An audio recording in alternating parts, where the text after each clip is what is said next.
Times. For the headlines. The world is simply not ready to rein in the new coronavirus outbreak, the head of a joint WHO-China mission of experts said, urging countries to learn from China's expertise. World governments scramble to prevent the spread of the coronavirus after new infections emerged linked to European hotspot Italy, with dire warnings that countries are not ready to contain the outbreak. And American health authorities said they ultimately expect the novel coronavirus to spread in the United States. Democratic White House hopefuls round on leftist frontrunner Bernie Sanders at a feisty debate, attacking him as too extreme for American voters and a flawed challenger to President Donald Trump.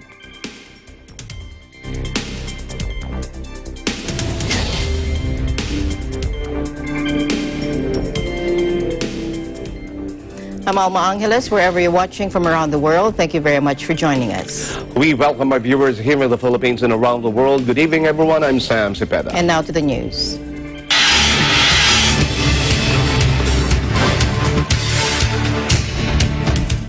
The new coronavirus epidemic swelled on Wednesday with cases in South Korea surging past. You've taken major hospitals in a city, and you've repurposed them, multiple ones, for this response, because there's said 50% of their consultations are now done online. They just moved a whole bunch of what was normally done physically online to be able to keep the regular health services going, prescriptions turned over, et cetera, in a very orderly manner. And then the final piece, of course, was just everyday life. You have to feed 15 million people. You've got to keep the food moving, all done through deliveries, all made online, et cetera. I talked to some people and said, well, how does that work? And they said, well, every now and again something missing from a package, but, you know, I haven't lost any weight.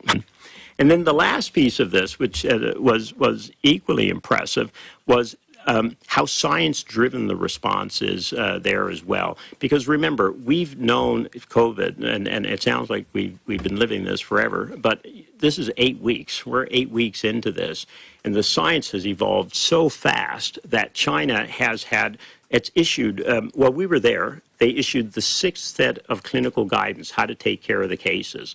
And imagine that. I mean, you know how long it takes for WHO to generate a guideline, right? And then you try and get it out and get people using these things, the same in every country. Here they had turned over the national guidelines, how to take care of these severely sick patients, 6 times by 6 weeks. Every single one of the places we went, we asked them how they're managing patients. We're using the 6th guideline. I mean, how is that? It came out yesterday. But and so there's this speed of turnover to try and stay on top of the learnings on this. So it's a science-driven, very agile response as well at a phenomenal scale. So what they did, again, it sounds so easy, right? Oh, they did case finding and contact tracing. Well, they did this in an extraordinary way with an extraordinary rigor of application and discipline, and differentiated approach, incredible collective action, repurpose the machinery of government to make it work, technologically powered and science-driven. And one of the things we looked at was, okay, well, if that curve would go like that, you know, big question mark, how many cases have been prevented or at least delayed as a result of this action? And, you know, rough back of the envelope, you know, we look at it, it's hundreds of thousands of people in China did not get COVID-19 because of this aggressive response. China on Wednesday reported 52 new coronavirus deaths, the lowest figure in more than 3 weeks, bringing the death toll to 2,715. All the new deaths were in the outbreak's epicenter of Hubei province, which accounted for 401 of the 406 new infections reported on Wednesday, according to the National Health Commission. The number of fresh cases has declined in China, with multiple provinces reporting 0 new infections in recent days. Only 5 cases were reported outside the epicenter, the lowest in over a month. But the disease, which originated in Hubei's capital, Wuhan, late last year and has infected over 78,000, in China has now reached dozens of countries. Now, Dr. Bruce Elward, a physician and public health expert with the World Health Organization, told reporters that other nations were simply not ready to contain the outbreak.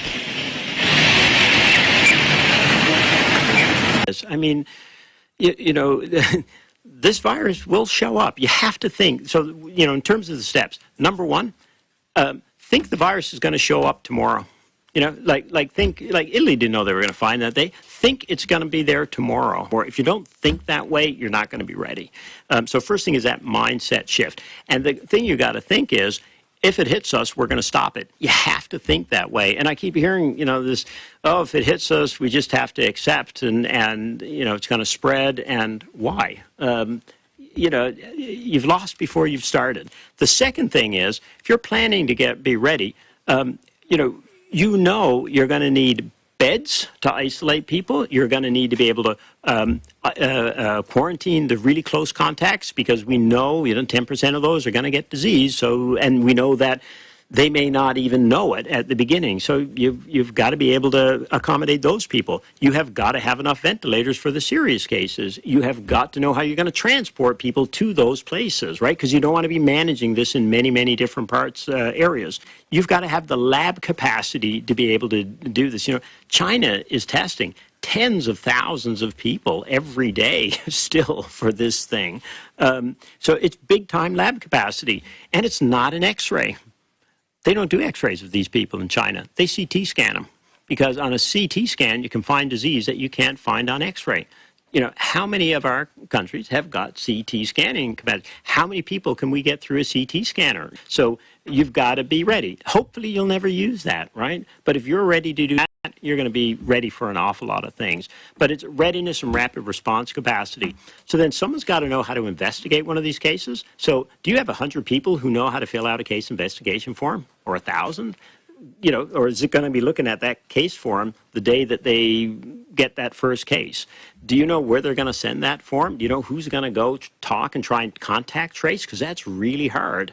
So that's, you know, readiness for a rapid response. And but it's, you know, when you break it down, every one of those, super doable, right? The other thing is, talk to your population. Folks, we have to be ready as if this hits us tomorrow. You know, and the fourth thing is, talk to people who have done it.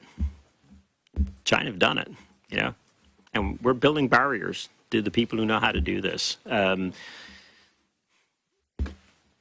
That's 4.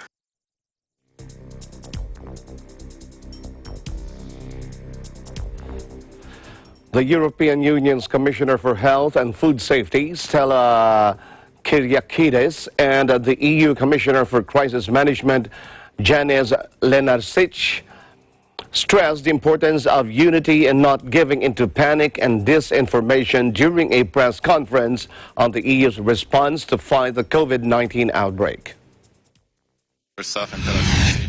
You're working for. In view of this situation, what I would like to say today is that we are going to do our utmost to support member states to address the situation. We need to take this situation, of course, very seriously, but we must not give in to panic, and even more importantly, to disinformation. We need to be very united in our response, coherent and coordinated.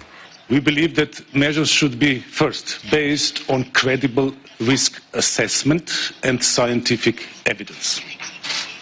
Second, measures should be proportionate. And third, they should be taken in coordination with others. We should act as a union here, not individually. Schengen Border Code allows for temporary reintroducing of border controls.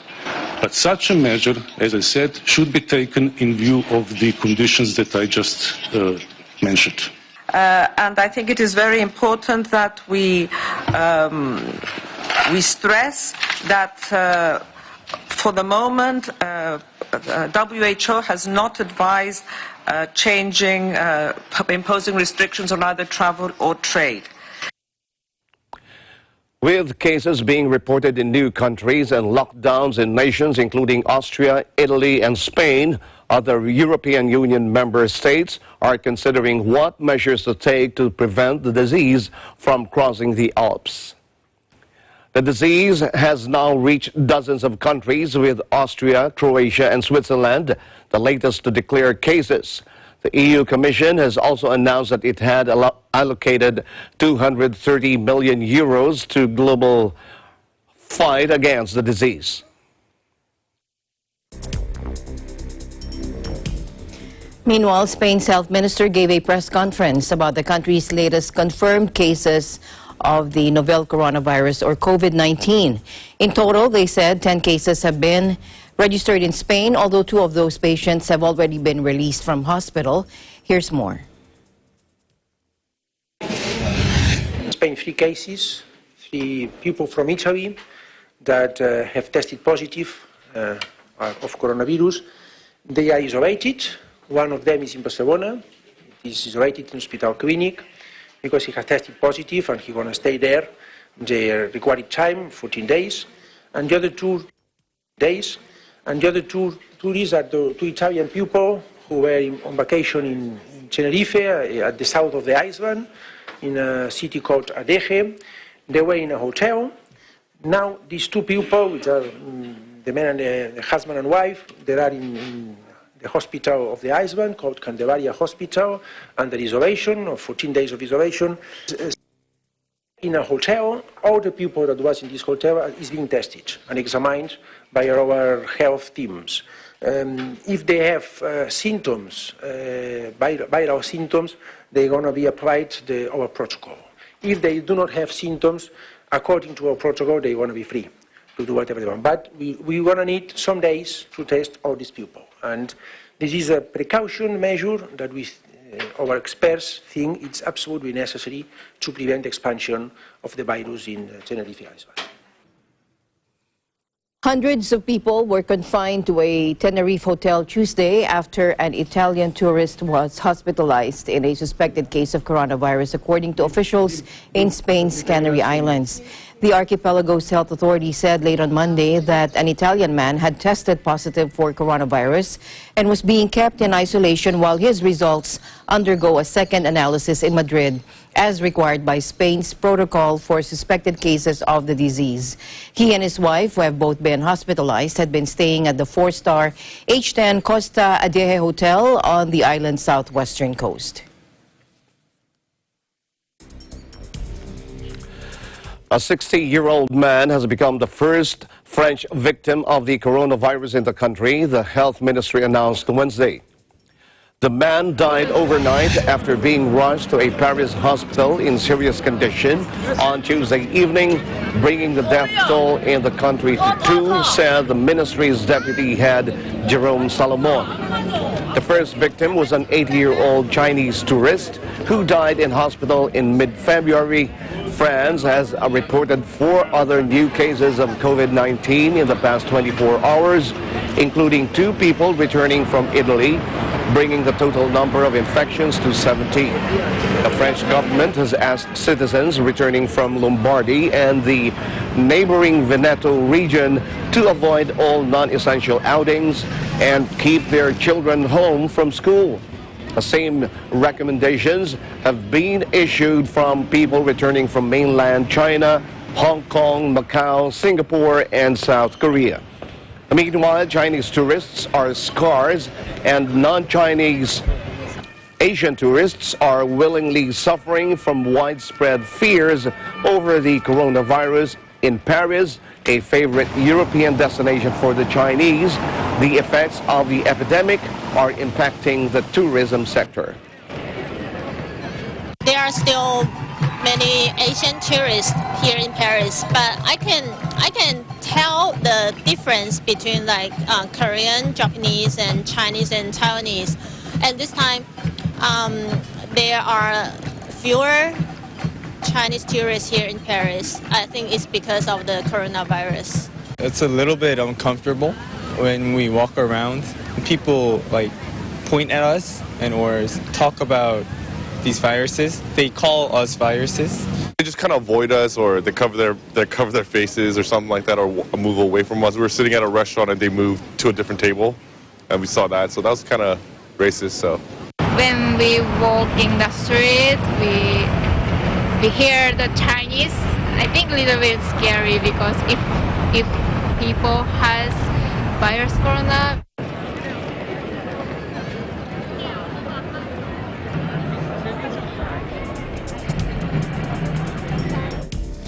Meanwhile, Italy's neighboring countries decided to keep their borders open, despite the spread of the coronavirus cases in previously unscathed regions, such as Tuscany, Sicily, and Liguria. Take a look. Si sono condivisi alcuni punti che io ritengo rilevanti, che rafforzano la nostra cooperazione, la nostra capacità di stare insieme. Tra questi il primo punto mi sembra di particolare rilievo, e cioè tenere aperti i confini. Chiudere i confini sarebbe una misura disappropriata, sproporzionata e sbagliata, quindi questo è l'impegno di tutti i paesi che confinano con l'Italia. Da geht es ganz wesentlich um Information. Wir wollen auch die Informationen an den Grenzen verstärken. Alle Nachbarländer in dieser Region wollen das. Aber entscheidend ist, dass jede Region in ihrem eigenen Bereich diese Begrenzung durchführt. Dort, wo Erkrankungsfälle auftreten, dort müssen wir handeln. Und Italien macht das sehr, sehr offensiv mit über 6.000 Testungen mittlerweile und den Maßnahmen, die bekannt sind, die in den letzten Tagen ergriffen wurden. Das ist eine sehr offensive Vorgangsweise und wir unterstützen das. Welche Maßnahmen? Prime Minister Giuseppe Conte has blamed poor management in a hospital in the country's north for the outbreak, with the death toll in Italy rising to 11 and infections to 322, the largest number of people infected in Europe. All of those who have died so far in Italy were either elderly or had pre-existing medical conditions. Even as numbers of infections continue to rise, health ministers from Italy's neighbors, meeting in Rome along with the EU's health commissioner, said closing frontiers would be a disproportionate and ineffective measure. Tuscany reported its first 2 cases, including one in the tourist destination of Florence, while 3 emerged in Sicily, including a husband and wife from the worst-hit Lombardy region, where 240 people have tested positive. The Liguria region, known as the Italian Riviera, also reported its first case. Italy's 11th death, a 76-year-old woman in the Veneto region, was announced late Tuesday by the region, according to multiple media sources. The next official update of the toll was expected Wednesday local time. Now, Croatia has already confirmed the first case in the Balkans region after a young man recently returned from Italy, which lies across the Adriatic from Croatia, was found to have become infected. Austria also saw its first 2 cases confirmed on Tuesday in the Tyrol province, which borders Italy. One was an Italian receptionist working at a hotel in the Alpine city of Innsbruck, which was consequently put under lockdown.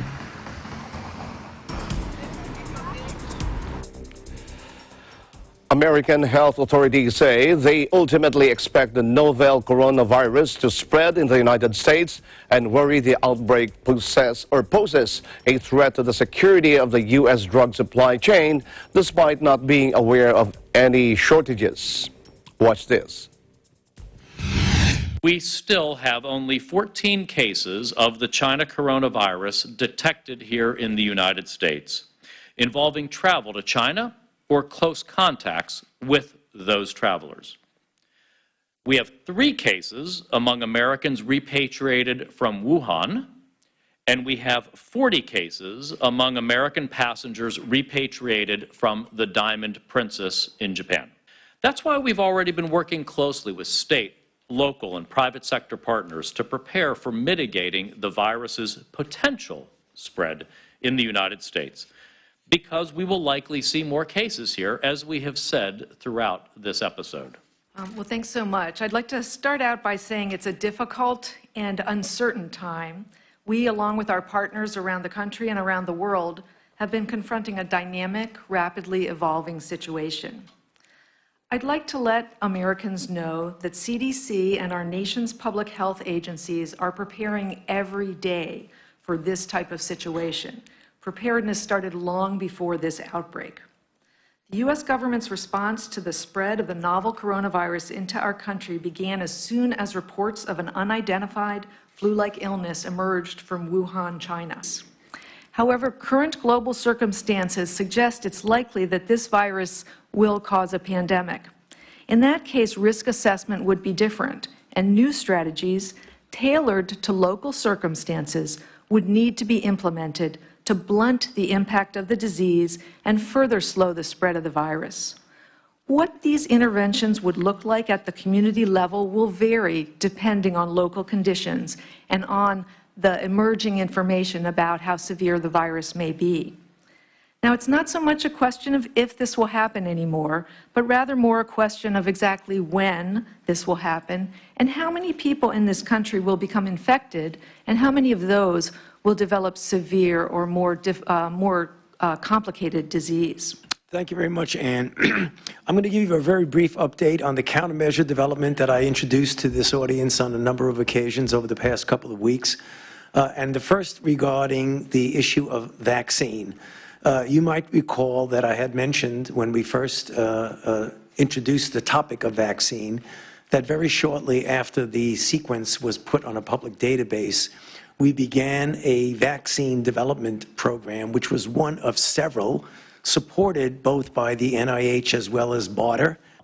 Well, I'm happy to report to you this afternoon that we are on time at least and maybe even a little better.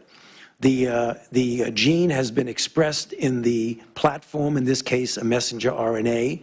The material has been produced, it's been put into mice, it's immunogenic, and it's now getting ready to go through the regulatory issues of getting it to go. So I would project that we would be in a human trial, I would say within a month and a half, and I had thought that maybe cut a week or so off. Again, hopefully no further glitches.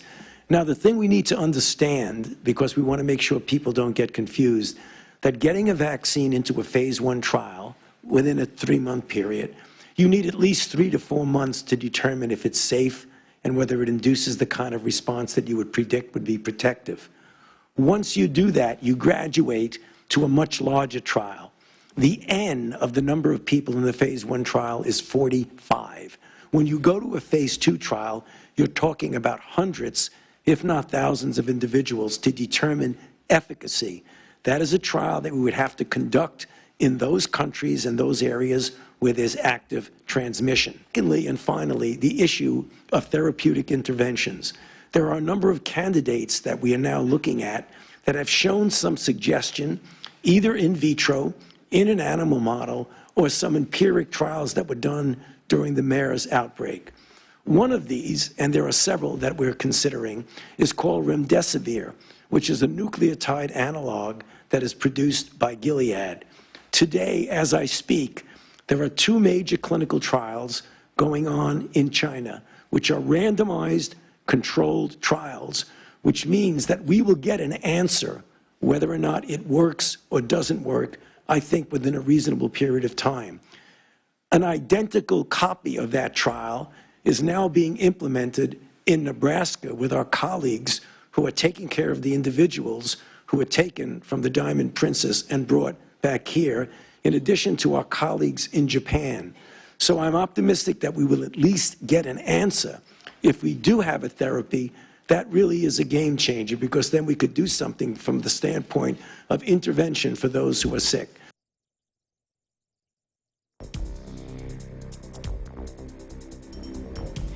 Loudspeakers blaring hygiene messages, foreign ambassadors locked in their compounds, and state media demanding absolute obedience to health authorities. North Korea is taking what diplomats call unprecedented measures as it seeks to prevent a crippling coronavirus outbreak. The authoritarian state, led by the ruling Kim family since its foundation in 1948, maintains extensive control over the lives of its citizens and is pulling out all the stops to try to protect itself from the virus that first emerged in neighboring China, long its key diplomatic ally and trade partner.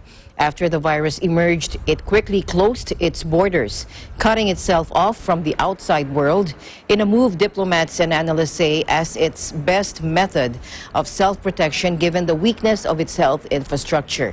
Arrivals are subject to 30 days isolation, and it has stepped up its efforts internally, with the official KCNA describing an intensifying antivirus campaign, including door-to-door health checkups and loudspeaker vans instructing citizens on hygiene, practices around the country. Foreigners are facing tough restrictions. All of those residents in the country have been subjected to quarantine at their premises since the beginning of February.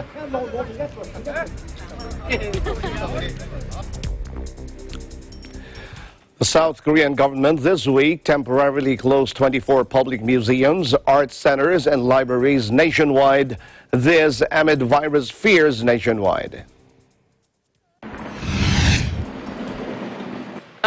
Yeah, when coming here, it was not too serious of an issue, but since being here, it has become basically an outbreak. So everything we've tried has been closed except for one palace. So, yay. Oh, yeah, it's a beautiful city and amazing food, so can't go wrong. It includes some of Seoul's largest cultural institutions amid concerns over coronavirus. South Korea is among the countries that have reported a surge in cases in recent days, even as the number of fresh cases declines at the epicenter of the disease in China. Meanwhile, more than 200,000 members of a religious sect were being checked for coronavirus symptoms by South Korean authorities as U.S. commanders reported the first case among American forces in the country. Most of South Korea's novel coronavirus are linked to the Shincheonji Church of Jesus, an entity often accused of being a cult. The government said after days of mounting public anger, the secretive Shincheonji group handed over a list of 212,000 members. Local authorities across the country, which has more coronavirus cases than anywhere else outside China, will check if they have symptoms of fever or respiratory disease and put them in quarantine at home if so, according to Vice Health Minister Kim Gang-lip.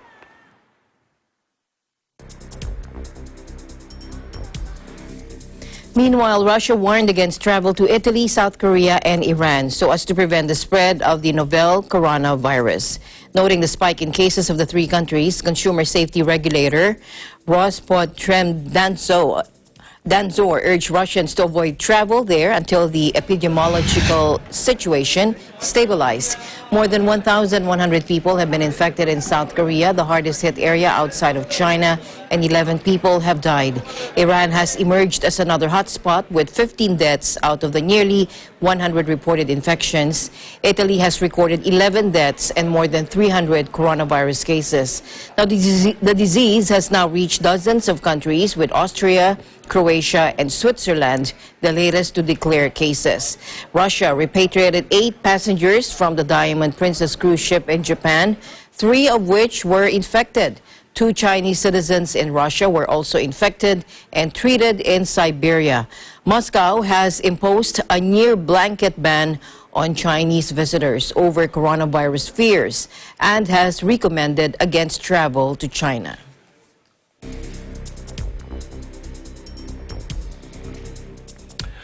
The Philippine government imposed on Wednesday a travel ban on travelers from North Gyeongsang province of South Korea due to the coronavirus disease 2019 or COVID-2019 outbreak.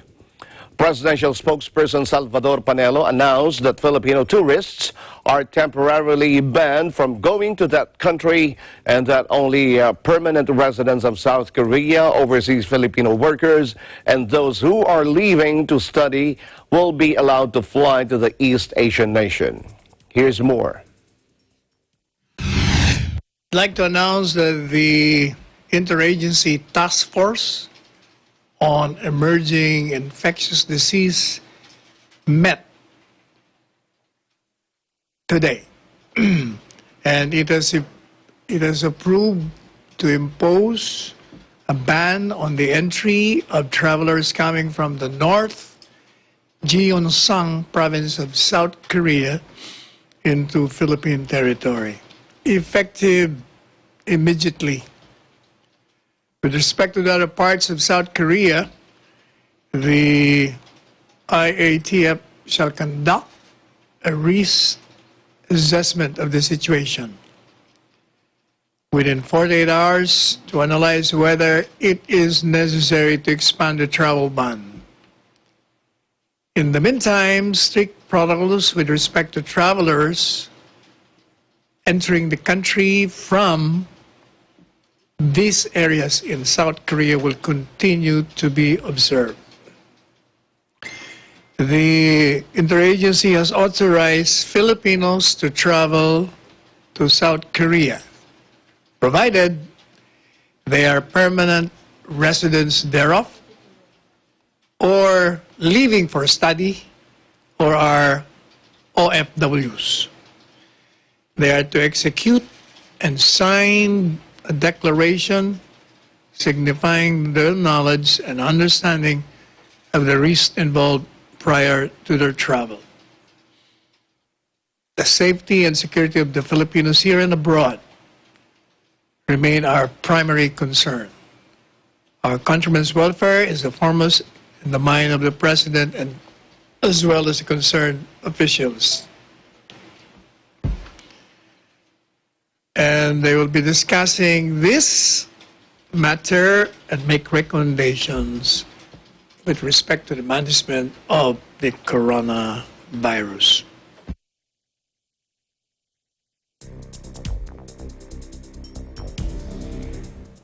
Meanwhile, an American soldier stationed in South Korea has tested positive for the novel coronavirus, according to commanders on Wednesday, as the country's case total jumped again. The soldier, a 23-year-old man, is the first infection among the 28,500 troops Washington stations in the South to defend it against the nuclear-armed North Korea. Based at Camp Carroll, 30 kilometers north of Daegu, the serviceman has been put in self-quarantine at his home, U.S. Forces Korea said, adding it was conducting contact tracing to determine whether other soldiers had been exposed. Meanwhile, South Korean authorities reported 169 new infections, taking the overall national tally to 1,146, by far the largest outside China. An 11th person, as earlier said, has died of the disease. That is according to the Korea Centers for Disease Control and Prevention. A Mongolian man in his 30s who became the first foreign national to fall victim to the outbreak. Yonhap News Agency, meanwhile, reported that he had been in hospital in South Korea awaiting a liver transplant. The vast majority, 90% of the new infections, were in Daegu, the country's fourth largest city and the epicenter of the outbreak in the neighboring province of North Gyeongsang. At a news conference in Arlington, Virginia, U.S. Defense Secretary Mark Esper says American and South Korean forces are looking at scaling back the command post training due to concerns about the coronavirus.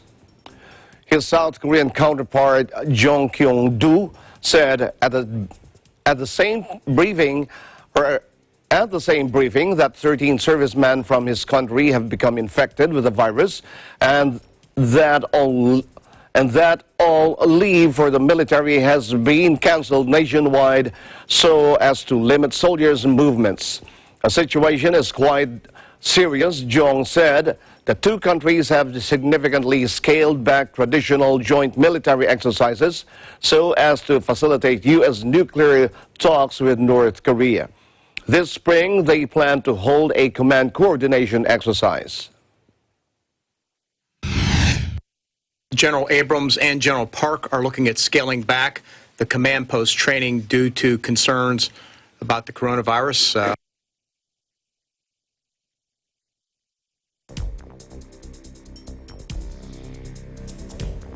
And let's head on back to Europe. Greece reported its first coronavirus case, a woman who had recently traveled to northern Italy.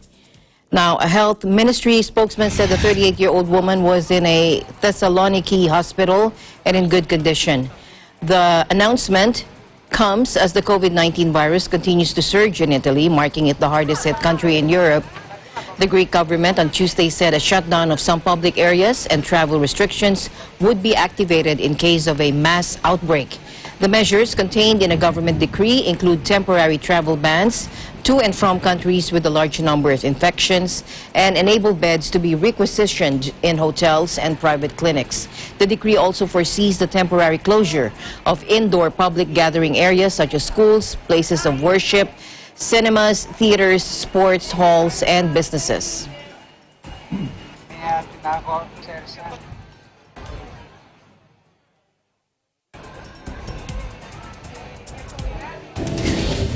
Eagle News will be right back. Stay tuned.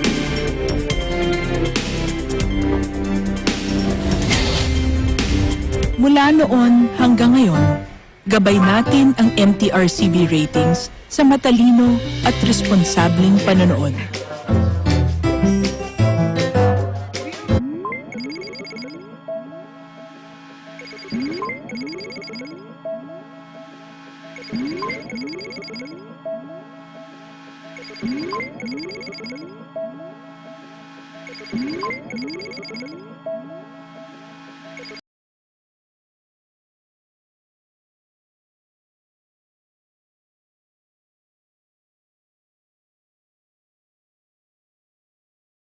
Yan ang MTRCB.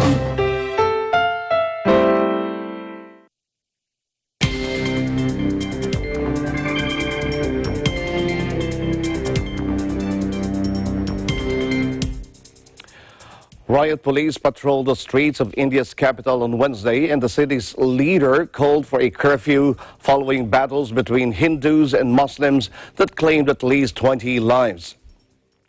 The 2 days of unrest, which has seen clashes between mobs armed with swords and guns, is the worst sectarian violence seen in Delhi in decades. The clashes come amid worsening religious tensions following a citizenship law that critics say is part of Prime Minister Narendra Modi's Hindu nationalist agenda. Delhi's Chief Minister Arvind Kejriwal called Wednesday for the army to be deployed and for a curfew to be imposed over Flashpoint northeastern districts. A new citizenship law expedites the citizenship applications for persecuted minorities from India's 3 Muslim-majority neighboring countries, but not if they are Muslim. The Greek islands of Lesbos, Chios, and Samos on Wednesday staged a general strike as a protest against the construction of new migrant camps intensified. Take a look. For a second day in a row, protesters on Lesbos faced off against riot police near the town of Mantamados, close to the site of a planned camp for up to 7,000 people. The regional governor's office has called a 24-hour strike, rejecting the government's plans to build the new camps to replace currently overcrowded facilities where asylum seekers live in dire conditions. There are more than 38,000 migrants crowded into camps on the islands of Lesbos, Samos, Chios, Leros, and Kos, despite an official capacity of just 6,200. The islanders have long complained that the presence of thousands of asylum seekers threatens safety and public health and opposed government plans to build new camps for them on the islands.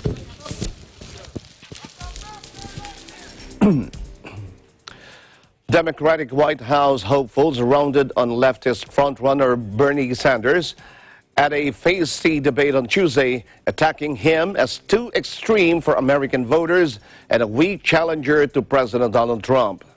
Here's more. I think that Donald Trump thinks it would be better if he's president. I do not think so. Vladimir Putin thinks that Donald Trump should be president of the United States, and that's why Russia is helping you get elected, so you'll lose to him. Bernie and I agree on a lot of things, but I think I would make a better president than Bernie.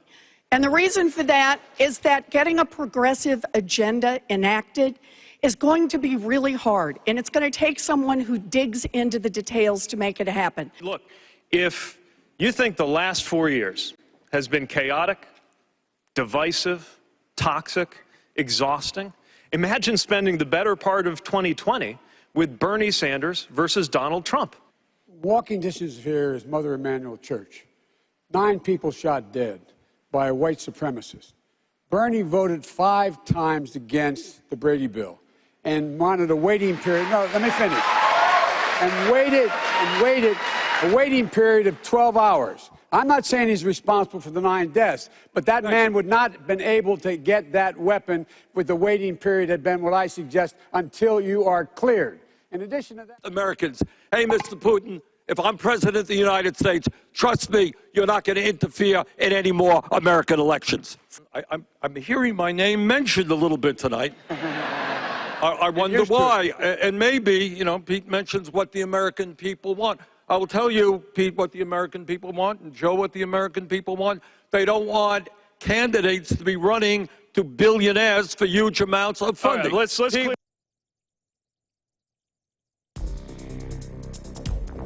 And staying on the debate, Senator Bernie Sanders felt the heat during this 10th televised Democratic debate in South Carolina as he defended his Medicare for All plan against attacks from Amy Klobuchar that, quote, the math does not add up, and from Pete Buttigieg that the proposed policy will serve to re-elect Donald Trump as president. Let's listen in. Half of that. Can you do the math for the rest of us? How many hours do you have? 2. That's the problem. No, it's not the problem. All right, let's talk about Medicare for all. What we need to do is to do what every other major country on earth does, guarantee health care to all people, not have thousands of separate insurance plans, which are costing us some $500 billion a year to administer. No, the math does not add up. In fact, just on 60 Minutes this weekend, he said he wasn't going to rattle through the nickels and the dimes. Well, let me tell you how many nickels and dimes we're talking about. Nearly $60 trillion. Do you know how much that is for all of his programs? That is 3 times the American economy, not the federal government, the entire American economy. So let's do some math. Senator Sanders at one point said it was going to be 40 trillion, then it was 30, then it was 17. It's an incredible shrinking price tag. At some point has said it is unknowable to even see what the price tag would be. Now there are new numbers going. I'll tell you exactly what it adds up to. It adds up to 4 more years of Donald Trump, Kevin McCarthy as Speaker of the House, and the inability to get the Senate into Democratic hands.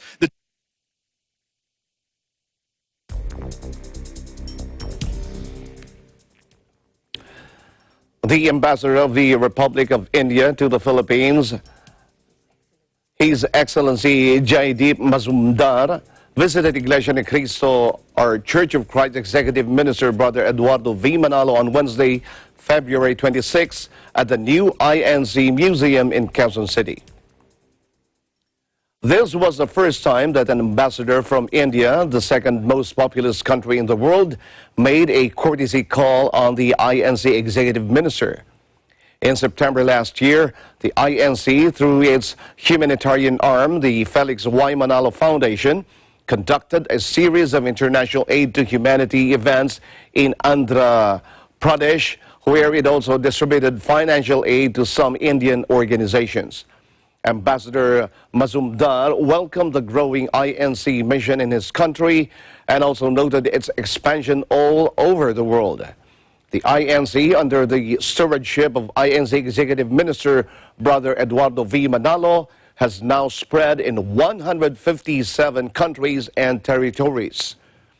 The head of the INC Overseas Mission, Brother Joel San Pedro, said that the church is also sending more ministers to India to attend the growing membership there. After the courtesy call on the INC executive minister, Ambassador Mazumdar was warmly greeted by INC brethren waving flaglets of India and of the INC. Ambassador Mazumdar joined the Indian Foreign Service in 1989 and was assigned as the Indian ambassador to the Philippines in 2017. Before this, he served as the head of the Southern Division in the Ministry of External Affairs of India, looking after bilateral relations with countries in Southeast Asia, as well as Australia, New Zealand, and the Pacific Island countries. He has earlier served in various diplomatic capacities in Hong Kong, Beijing, Chittagong, New York, Cairo, and as Deputy Chief of Mission in Beijing and in Kathmandu.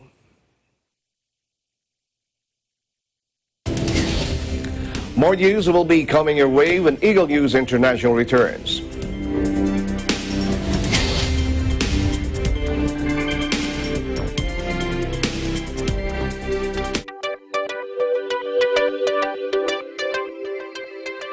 Watch your favorite Net25 shows on OSN channel 725, same day as the Philippines. Watch your favorite Net25 shows live and on demand anytime, anywhere on any mobile devices on OSN Play.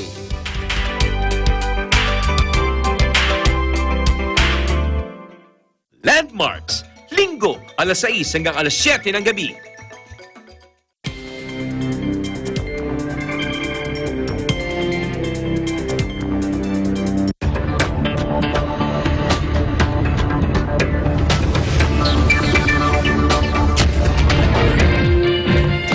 Meralco Powergen Corp, or MGen, is delaying the commissioning of 2 solar projects in the latter part of the year, according to its president and chief executive officer, Rogelio Singson. In Manila Electric Company's or Meralco media briefing, Singson said these solar projects are in Tarlac and Bulacan with a combined capacity of 135 megawatts. Singson said the photovoltaic panels from China are not yet shipped out due to the coronavirus disease or COVID-19. Only 30% of the solar panels for the Tarlac project was delivered. Chinese engineers contracted by MGen for the Bulacan solar project could not come to the Philippines yet as the government still imposes a travel ban and from China as well as Hong Kong and Macau to prevent the spread of the COVID-19.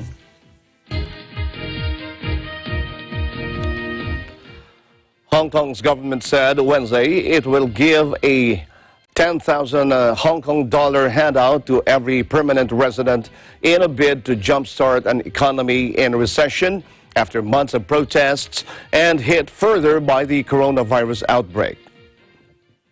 Financial Secretary Paul Chan unveiled the cash gift in the annual budget, committing a colossal 120 billion Hong Kong dollars to help alleviate the worst economic downturn the international financial hub has faced in a decade.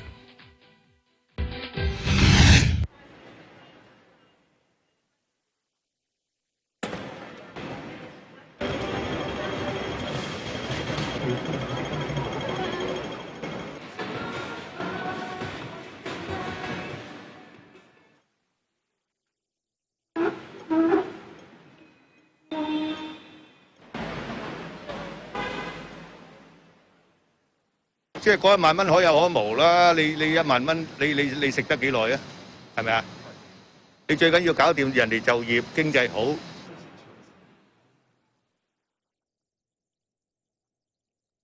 買到幾多盒口罩咧？真係可以做到幾多嘢咧？係啦，咁就希望都可以由根基上面去解決翻啲問題啦，真係入翻多啲嘅醫療用品啊。封關好過派錢，驚冇命使。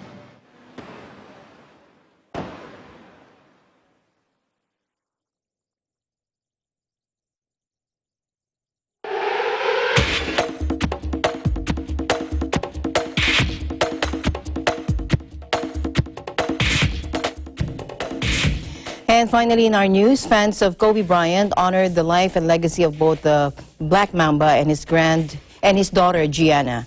Now, outside his memorial, our EBC correspondents Eva and Alan Basilyahe got to talk to them. Watch this.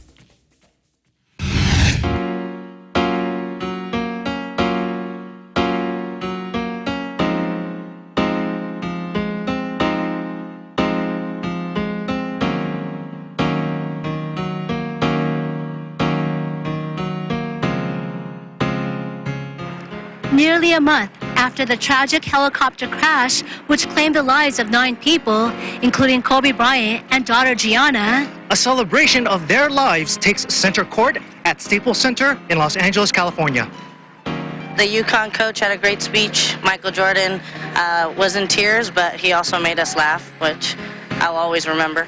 You know, having my brother with me at this awesome event was really nice to experience together. Today I actually kind of broke out and started crying a little bit. It's pretty emotional for me, because I've been watching for like 20 years of my life. Kobe meant a lot to everyone worldwide.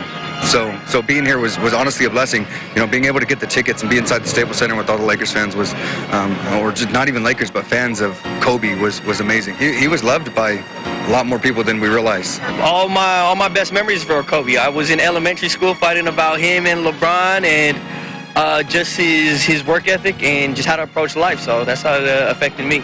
He's actually the reason why I fell in love with basketball. And until his death, I always thought I was a big-time Lakers fan, but it made me realize, like, I'm a bigger Kobe fan than I am a Lakers fan. So it really just opened my eyes that life is really short, and we need to keep our loved ones close. He was a great man, a great father, and just tears came to everybody's eyes in there watching as, you know, memories of Gigi and him and his family and the love he had for not only LA, but the family, the kids, the whole Staples Center that he built. Keep those that you love close to heart because you never know when today is going to be your last day. I have 2 kids, and losing a kid, there's no words. There's no words that can describe it. And listening to Vanessa, and it has nothing to do as being a Latina, but it's like I identify with her. When they talk more about Gianna and like how she wasn't able to live her life and like, you know, she could have been so much more. She had so much potential, and the fact that she didn't live to experience all that was like the biggest thing, you know, that really hit me. NBA champion, Academy Award winner, and family man are just a few of the titles that Kobe Bryant held during his accomplished life. Kobe's talent and hard work earned him a level of fame rarely seen, and in the eyes of those who admired him, one that won't easily be forgotten. Neither too will the memory of Gianna, who at the age of 13 held more than just the game of basketball in her hands. In Los Angeles, California, Yvonne Allen, Eagle News, we are 1 with 25.